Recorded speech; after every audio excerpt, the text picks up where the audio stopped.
Esse é o podcast Inteligência Jurídica, o espaço do Machado Meyer pensado para dividir com você a nossa visão sobre questões que impactam seus negócios e transformam realidades.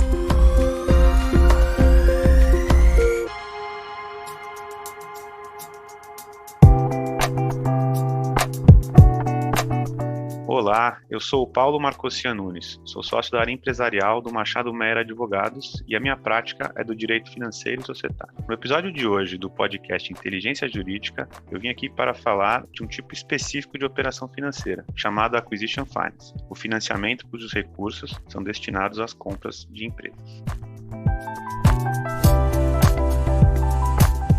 Nos últimos anos, o mercado de M&A no Brasil ele se manteve bastante aquecido. É verdade que no meio do caminho houve alguns hiatos, por exemplo, os meses mais duros, Covid e até mesmo questões cíclicas naturais que se observa nesse tipo de cenário, mas em números gerais, o que nós observamos é uma tendência de crescimento consistente. As transações, além de aumentarem em quantidade e volume, elas ganharam complexidade e sofisticação. O Brasil ele ficou barato, quando comparado com nossos pares aí de mercados emergentes, mercados em desenvolvimento. Mas, ao mesmo tempo, nós temos atrativos que não observamos em alguns dos outros países nesse cenário, como, por exemplo, estabilidade política, temos segurança jurídica, temos uma série de ativos muito bem estruturados e com uma performance bastante relevante. Nós aqui observamos uma série de transações relevantes, tanto públicas quanto privadas, ao longo desses anos. Além disso, vieram agendas de privatização e desinvestimento com bastante vigor, que os governos federal, dos estados e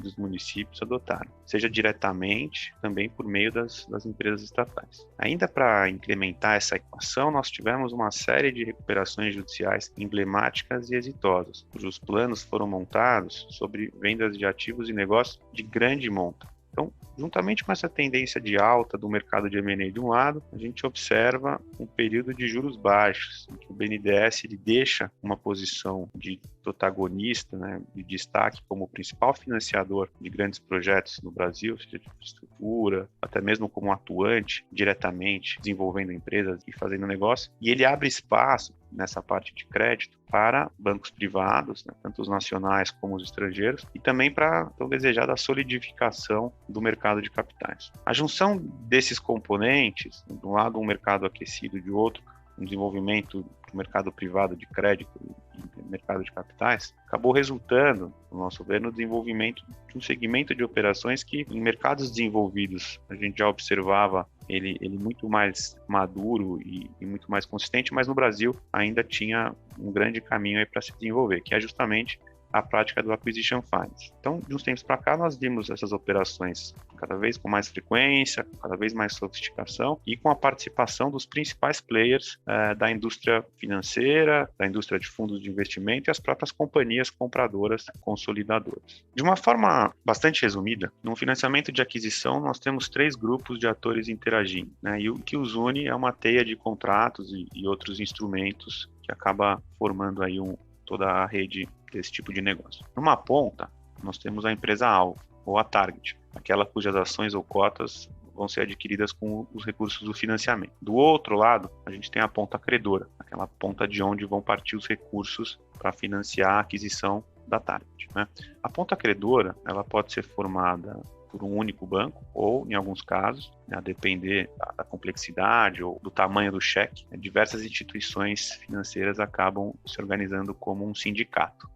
Isso quando a gente tem transações bilaterais. Ou, quando a gente está falando de operações de mercado de capitais, a gente tem na ponta credora um pool de investidores que vai prover os recursos para financiar aquela transação. Isso, obviamente, depende do tipo de estrutura e do tipo de financiamento. No meio dessas duas pontas, nós temos a compradora. A compradora, ela toma o recurso emprestado e ela usa esse recurso para consumar a sua aquisição. É a compradora que vai estar levando duas frentes negociais, o financiamento e a compra e venda, que precisam andar relativamente juntas para desembocarem no mesmo lugar e na mesma hora, que é o dia da consumação da transação de M&A, ou o close. Isso, inclusive, é um dos grandes desafios desse tipo de negócio, desse tipo de transação. Esse alinhamento entre as partes, todas as frentes de trabalho, para que haja um casamento dos cronogramas, de modo que se possa verificar o cumprimento das condições precedentes, seja simultaneamente ou seja de uma forma sequencial, né, para que, de um lado, o desembolso esteja apto a ser feito, né, na parte do fechamento, do financiamento, e de outro, o fechamento da transação de M&A vai ocorrer. Uma característica própria desse tipo de financiamento, né, do Acquisition Finance, é que quem decide financiar uma aquisição não olha apenas a sua contraparte na dívida, né, o devedor ou o tomador, como seria numa transação de crédito convencional, né? No Acquisition Finance, o credor ou o financiador, ele olha a contraparte, mas ele já internaliza ou já busca internalizar os impactos que aquela aquisição vai trazer no seu devedor. Sejam os positivos, né, como o aumento na geração de caixa, as novas tecnologias que vão ser incorporadas naquele grupo, ou os próprios ativos sendo adquiridos, né, como também os eventuais impactos negativos, né, que aquela aquisição pode gerar. Um aumento de passivos, contingências importantes, disputas e outros tipos de liabilities que acabam sendo considerados, né.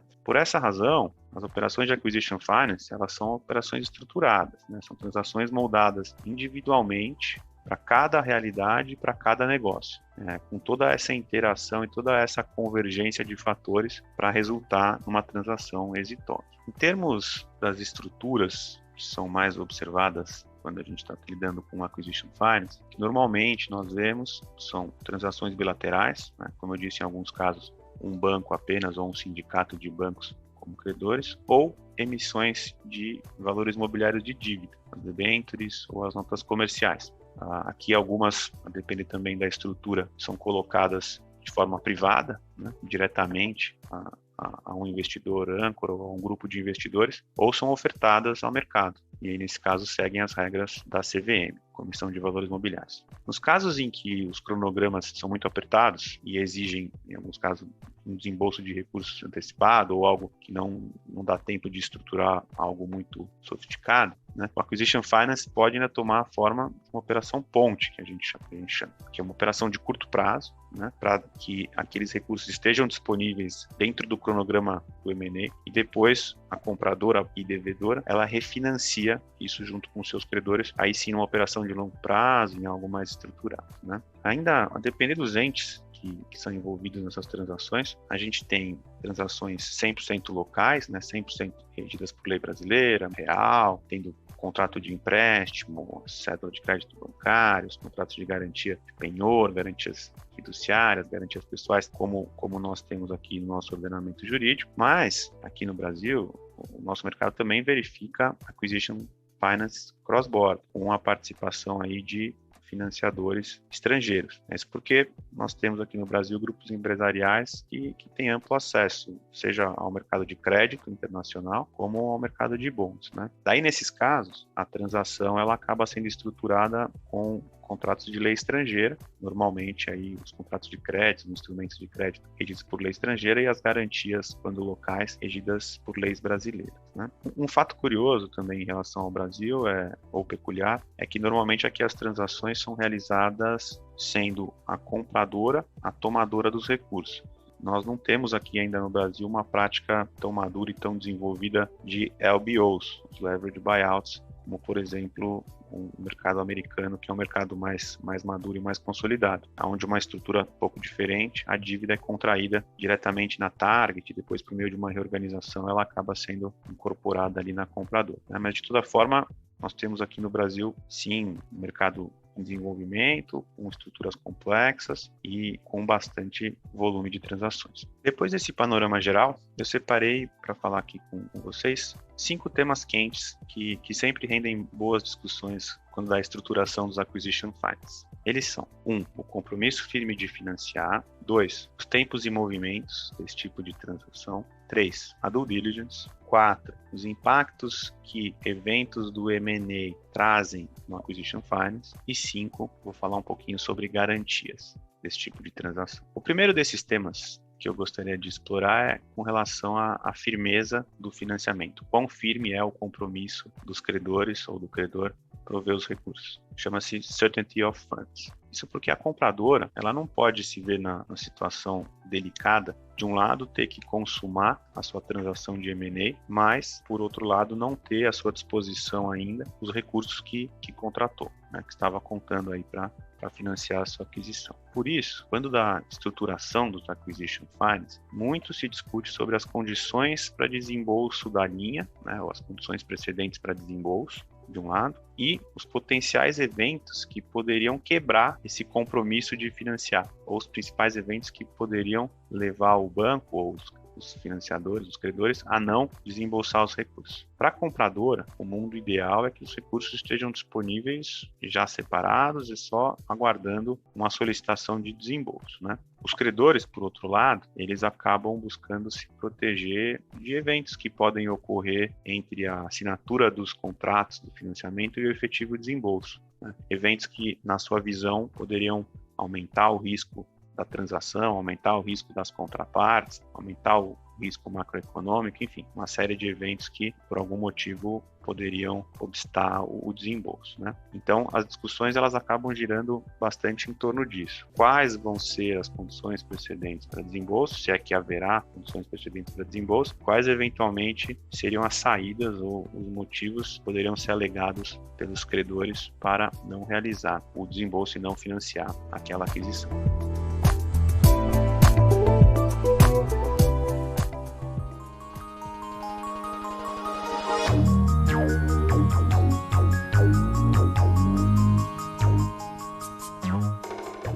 O segundo dos temas quentes, ou hot topics, que eu trouxe aqui para falar, é em relação à convergência dos cronogramas. Como já falei um pouquinho antes, são duas transações que têm que andar em paralelo. A compradora ela tem que estar negociando, de um lado, o contrato de compra e venda, às vezes ele está assinado, às vezes ele está em fase de cumprimento de condições precedentes, mas a verdade é que, de um lado, tem o mundo do M&A, contrato de compra e venda, e do outro lado, o mundo do financiamento. Ele vai ter as etapas normais, mandato, contrato de crédito, condição de cumprimento de condições precedentes, mas a verdade é que a compradora ela vai estar trabalhando com duas frentes, né? E após ter os instrumentos assinados, ela vai ter que trabalhar também para o cumprimento das condições precedentes de ambos os lados. E assim essas rotas elas vão acabar evoluindo até o final. A compradora ela vai estar, de um lado, buscando obter as aprovações necessárias para a consumação do M&A, eventualmente fazendo uma reorganização societária, fazendo alguma questão de ajuste de preço, e do outro, ela vai estar discutindo com o seu financiador aí alguma condição, alguma informação. Esses mundos eles vão acabar andando em paralelo. Acquisition Finance, em relação à questão de tempo de desembolso, que normalmente vemos são algumas possibilidades em relação ao tempo, né, e ao timing de desembolso. Ele pode ser desembolsado com alguns dias de antecedência, né, em relação ao closing do M&A, situação em que os recursos ficam à disposição da compradora, né? E aí, dependendo das estruturas que se discute, pode-se agregar nessa estrutura uma conta escrow para que o recurso fique à disposição da compradora, mas ela não tem acesso, ou é um desembolso em alguma estrutura um pouco mais sofisticada, né? Em alguns casos ainda, os recursos podem ser entregues direto pelos financiadores ou pelos credores, né, à vendedora, em nome da compradora, de modo que financiador ele faz o pagamento por conta e ordem da compradora, né, desembolsando os recursos diretamente para a vendedora. Para os credores, é uma construção que mitiga um pouco o risco dos recursos se confundirem ali no caixa da compradora ou de até mesmo os recursos eventualmente serem utilizados aí para outro fim, né? Então, essa dualidade aí entre antecipação de desembolso de um lado e segurança de que os recursos vão ser usados para o financiamento de outro, também é um ponto que gera bastante discussão e merece bastante atenção e cuidado das partes. O terceiro dos temas que eu separei aqui hoje é com relação à due diligence, e ela também merece uma discussão à parte. Como eu disse, o financiador, ou grupo, né, seja um financiador individual ou grupo de financiadores, ele busca, quando da sua análise de crédito e análise da estruturação da Acquisition Finance, ele busca visualizar como que a sua contraparte na transação financeira, né, no caso a compradora, a devedora, a compradora, né, dos recursos, como é que ela vai resultar após consumar aquela aquisição. E parte disso, obviamente, passa por conhecer a própria compradora, quem são os seus acionistas, o seu grupo, seus negócios, mas outra parte bastante relevante disso é justamente entender e conhecer a target, que é aquela empresa, quais são as suas situações, quem é o seu acionista, o vendedor, qual é o risco daquela transação, né? Aquela transação se consumar, não consumar, quais são as condições da transação. E na maioria dos casos, o financiador, ele não guarda um contato direto ou uma relação direta com a vendedora. De novo, a sua contraparte é a compradora. Essa sim vai estar interagindo junto à vendedora. Então, o financiador ele não tem o canal direto, em muitos casos, para conduzir a sua própria diligência sobre a vendedora. Ele precisa se valer dos materiais ou das informações, ou até mesmo se valer do próprio comprador para fazer um meio de campo, né, entre as informações que o comprador obteve junto à vendedora e junto à target na diligência, né, e receber aquilo que lhe é necessário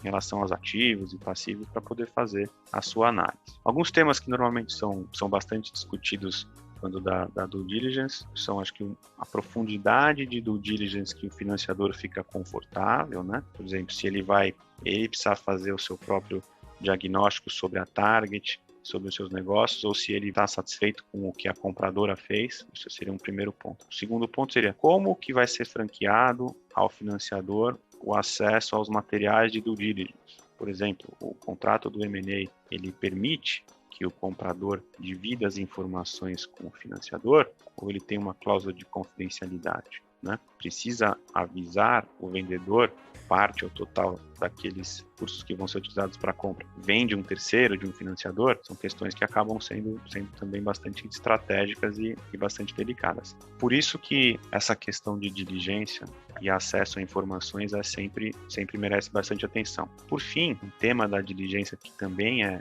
na nossa visão, bastante relevante, também merece bastante cuidado, como endereçar no financiamento, nos seus contratos, né, sua estrutura, algo que foi identificado na diligência. Porque em alguns casos, o resultado de diligência para um comprador, ele é né, ele é internalizado de uma forma para aquele que vai comprar, porém, para aquele que vai financiar, aquilo tem ou pode ter um outro desdobramento, uma outra preocupação, outros padrões, etc. Então, como equacionar isso de forma que o financiador fique confortável, faça o seu diagnóstico, entenda aquela target, aquela transação, esteja apto a financiar, é também um tema que normalmente é enfrentado e merece, de novo, bastante cuidado. Um outro tema também é aqui na nossa visão bastante interessante nessas estruturações de acquisition finance, é como que o financiamento, como que os instrumentos que regem transação de dívida, né, como que eles tratam eventos que eventualmente ocorrem no âmbito do M&A. Ou, em outras palavras, quando ocorre um evento relevante lá no M&A, qual é o impacto que isso traz para a transação de financiamento?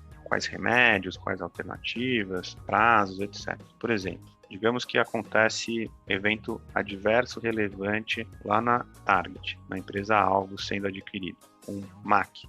Né? Normalmente falamos nesse tipo de transação. Pode ser que a compradora ela encara aquele evento com mais naturalidade, pois ela conhece o setor, ela precifica isso eventualmente numa renegociação, transação de compra e venda. Mas e o financiamento?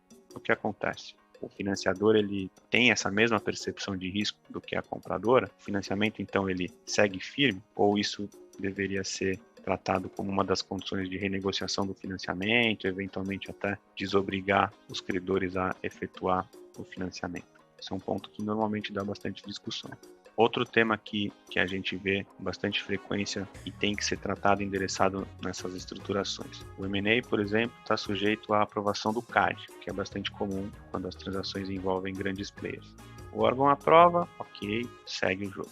O órgão não aprova, não tem deal, não tem M&A, não tem financiamento. Mas e a situação em que o órgão aprova, mas determina determinados desinvestimentos, né? A gente chama de aprovação com remédios. O M&A ele tem o seu tratamento para isso, né? Em alguns casos isso abre renegociação de cláusulas, de preço, condições. Em outros o risco é alocado para um lado ou para outro. Mas e o financiador, quando a situação ela se apresenta para ele? Aquilo que ele ia financiar, aquele ativo que ele ia financiar, pode já não ser o mesmo. né? A gente volta naquela grande pergunta. Ocorrendo um evento desses no âmbito do M&A, o financiamento segue firme ou isso deveria abrir algum redimensionamento do cheque ou alguma renegociação de termos e condições do financiamento ou até mesmo eximir os credores, né, de realizar o financiamento? A verdade é que eu consigo pensar numa série de eventos que podem ocorrer no âmbito da transação de M&A, que o financiamento tem que estar preparado, os instrumentos de financiamento têm que estar preparados para lidar. Seja esses eventos relevantes envolvendo a target, seja mesmo uma renegociação de preço do M&A, uma closing que não aconteceu dentro do cronograma, então estender o que a gente chama de drop that date, né, que é a data limite para a consumação do M&A, e aí, por sua vez, o compromisso de financiamento também tem que ser estendido. Então, uma série de eventos de um lado impactam o outro lado. A documentação da Acquisition Finance ela tem que estar preparada para ter as respostas para essas situações, né? Ideal, os eventos eles ocorrem e a documentação ela tem os remédios para cada uma dessas situações. Por fim, o último dos temas interessantes que eu trouxe aqui para conversar é com relação às garantias, né? Nesse quesito, um Acquisition Finance ele tem algumas semelhanças com uma transação normal de dívida, um Corporate Finance, um Project Finance, uma transação de crédito onde temos as garantias clássicas, penhores, hipotecas, garantias fiduciárias, garantias pessoais também, naquilo que é tocante à compradora, né? Quando a compradora ela negocia ou ela vai solicitar um financiamento para aquisição, ela já tem os seus ativos, o seu grupo já está à disposição com os seus bens para oferecer em garantia no momento pré-desembolso, né, como normalmente a gente verifica. Só que, diferentemente dessas modalidades de financiamento, o Acquisition Finance, ele também conta com uma série de garantias devem ou podem, dependendo da estrutura, ser constituídas sobre os ativos da target. Ativos esses que a compradora não tem sob o seu controle. A compradora não tem gerência sobre a target, ela não tem influência sobre a administração da target. A verdade é que ela não tem os ativos da target ainda, né? Então, por um lado, o financiador ele quer financiar a aquisição, o comprador ele quer ter os recursos para adquirir a target e todos querem que aqueles ativos sendo adquiridos também integrem o pacote de garantias do financiamento. Mas tem uma questão de tempos e movimentos que tem que ser cumpridos. Para que a aquisição seja consumada, o comprador precisa dos recursos. Para ele precisar dos recursos, o financiador desembolsa. As garantias elas têm que ser constituídas com algumas figuras jurídicas que trabalhamos para que isso seja viabilizado. Seja no momento do desembolso, previamente ao desembolso, seja logo na sequência, de modo que o comprador ele consiga levantar os recursos numa estrutura com as garantias que o financiador se sinta confortável e consumar a sua transação ao final. Esses 5 são alguns dos hot topics que nós vemos e foram os que a gente selecionou aqui para conversar mais no detalhe, mais especificamente. Mas, como eu disse antes, cada transação de Acquisition Finance são altamente customizadas e cada uma tem os seus desafios e peculiaridades. E acho que também por isso esse tipo de transação ele é bastante interessante. É realmente uma área bastante rica e em que o trabalho jurídico e financeiro de todos os envolvidos é bastante importante e determinante.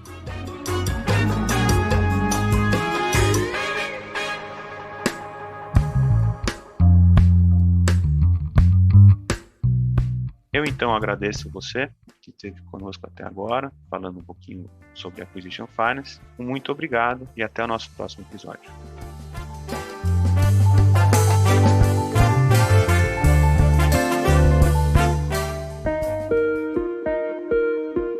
Você ouviu o podcast Inteligência Jurídica, o espaço de encontro para dividirmos com você a nossa visão sobre as questões que impactam os seus negócios.